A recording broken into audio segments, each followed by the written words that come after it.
누가복음 20장. 예수의 권세에 대한 질문.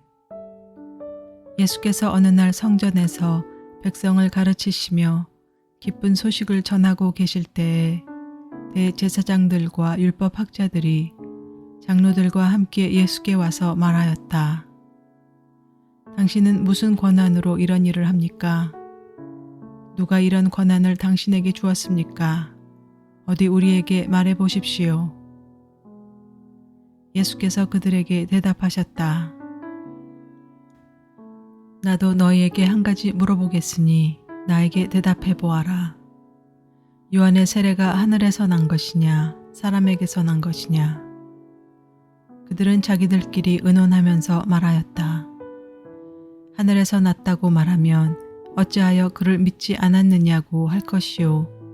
사람에게서 났다고 말하면 온 백성이 요한을 예언자로 믿고 있으니 그들이 우리를 돌로 칠 것이다. 그래서 그들은 요한의 세례가 어디에서 났는지를 모른다고 대답하였다. 예수께서 그들에게 말씀하셨다. 나도 무슨 권한으로 이런 일을 하는지를 너희에게 말하지 않겠다. 포도원과 소작인의 비유. 예수께서 백성에게 이 비유를 말씀하셨다. 어떤 사람이 포도원을 만들어서 농부들에게 새로 주고 오랫동안 멀리 떠나 있었다. 포도를 거둘 때가 되어서 포도원 주인은 포도원 소출 가운데서 얼마를 소작료로 받아오게 하려고 종 하나를 농부들에게 보냈다. 그런데 농부들은 그 종을 때리고 빈손으로 돌려보냈다. 주인은 다른 종을 보냈다. 그랬더니 그들은 그 종도 때리고 모욕하고 빈손으로 돌려보냈다. 그래서 주인이 다시 세 번째 종을 보냈더니 그들은 이 종에게도 상처를 입혀서 내쫓았다. 그래서 포도원 주인은 말하였다. 어떻게 할까? 내 사랑하는 아들을 보내야겠다. 설마 그들이 내 아들이야 존중하겠지. 그러나 농부들은 그를 보고서 서로 의논하며 말하였다. 이 사람은 상속자다. 그를 죽여버리자. 그래서 유산이 우리 차지가 되게 하자. 그리하여 그들은 주인의 아들을 포도원 바깥으로 내쫓아서 죽였다. 그러니 포도원 주인이 그들을 어떻게 하겠느냐? 주인은 와서 그들을 죽이고 포도원을 다른 사람들에게 줄 것이다. 사람들이 이 말씀을 듣고서 말하였다. 그런 일이 없기를 바랍니다. 그때 예수께서 그들을 똑바로 바라보시고 말씀하셨다. 그러면 집 짓는 사람들이 버린 돌이 집 모퉁이의 머릿돌이 되었다 하고 기록된 말은 무슨 뜻이냐? 누구든지 그 돌 위에 떨어지면 그는 부스러질 것이요. 그 돌이 어느 사람 위에 떨어지면 그를 가루로 만들 것이다. 율법 학자들과 대제사장들은 예수가 자기네들을 겨냥하여 이 비유를 말씀하신 줄 알았다.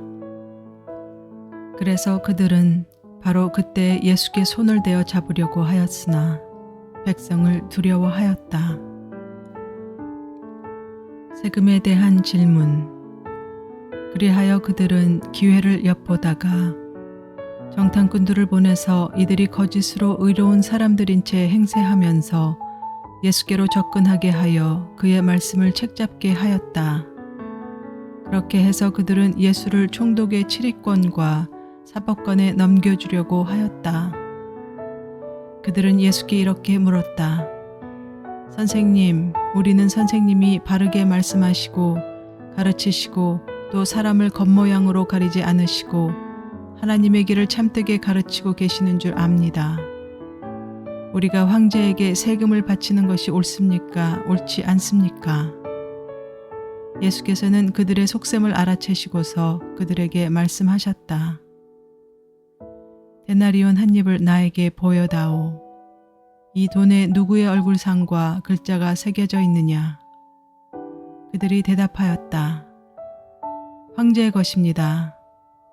예수께서 그들에게 말씀하셨다. 그러면 황제의 것은 황제에게 돌려주고 하나님의 것은 하나님께 돌려드려라. 그들은 백성 앞에서 예수의 말씀을 책잡지 못하고 그의 답변에 놀라서 입을 다물었다. 부활 논쟁. 부활이 없다고 주장하는 사두개파 사람 가운데 몇 사람이 다가와서 예수께 물었다. 선생님, 모세가 우리에게 써주기를 어떤 사람의 형이 자식이 없이 아내를 남겨두고 죽으면 그 동생이 그 형수를 맞아들여서 뒤를 이을 아들을 자기 형에게 세워주어야 한다 하였습니다. 그런데 7 형제가 있었습니다. 마지가 아내를 얻어서 살다가 자식이 없이 죽었습니다. 그래서 둘째가 그 여자를 맞아들였고 그 다음에 셋째가 그 여자를 맞아들였습니다. 7 형제가 다 그렇게 하였는데 모두 자식을 남기지 못하고 죽었습니다. 나중에 그 여자도 죽었습니다. 그러니 부활 때에 그 여자는 그들 가운데서 누구의 아내가 되겠습니까? 7이 다 그 여자를 아내로 맞아들였으니 말입니다. 예수께서 그들에게 말씀하셨다.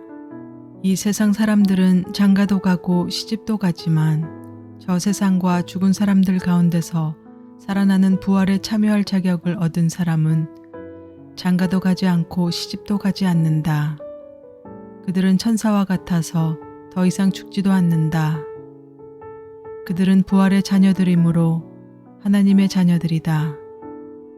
죽은 사람들이 살아난다는 사실은 모세도 가시나무 떨기 이야기가 나오는 대목에서 보여주었는데 거기서 그는 주님을 아브라함의 하나님, 이삭의 하나님, 야곱의 하나님이라고 부르고 있다. 하나님은 죽은 사람들의 하나님이 아니라 살아있는 사람들의 하나님이시다. 모든 사람은 하나님과의 관계 속에서 살고 있다. 이 말씀을 듣고서 율법학자 가운데 몇 사람이 말하였다. 선생님, 옳은 말씀입니다. 그들은 감히 예수께 더 이상 질문을 하지 못하였다. 그리스도와 다윗의 자손. 예수께서 그들에게 말씀하셨다. 어떻게 사람들이 그리스도를 다윗의 자손이라고 하느냐? 다윗이 친히 시편에서 말하기를 주님께서 내 주께 말씀하셨다. 내가 내 원수들을 내 발 아래에 굴복시킬 때까지 너는 내 오른쪽에 앉아 있어라 하였다. 다윗이 그리스도를 주라고 불렀는데 어떻게 그가 다윗의 자손이 되겠느냐? 율법 학자들을 책망하시다. 모든 백성이 듣고 있는 가운데 예수께서는 자기 제자들에게 말씀하셨다. 율법 학자들을 조심하여라.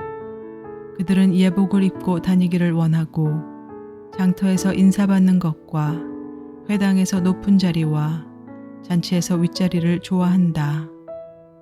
그들은 과부들의 가산을 삼키고 남에게 보이려고 길게 기도한다. 그들은 더 엄한 심판을 받을 것이다.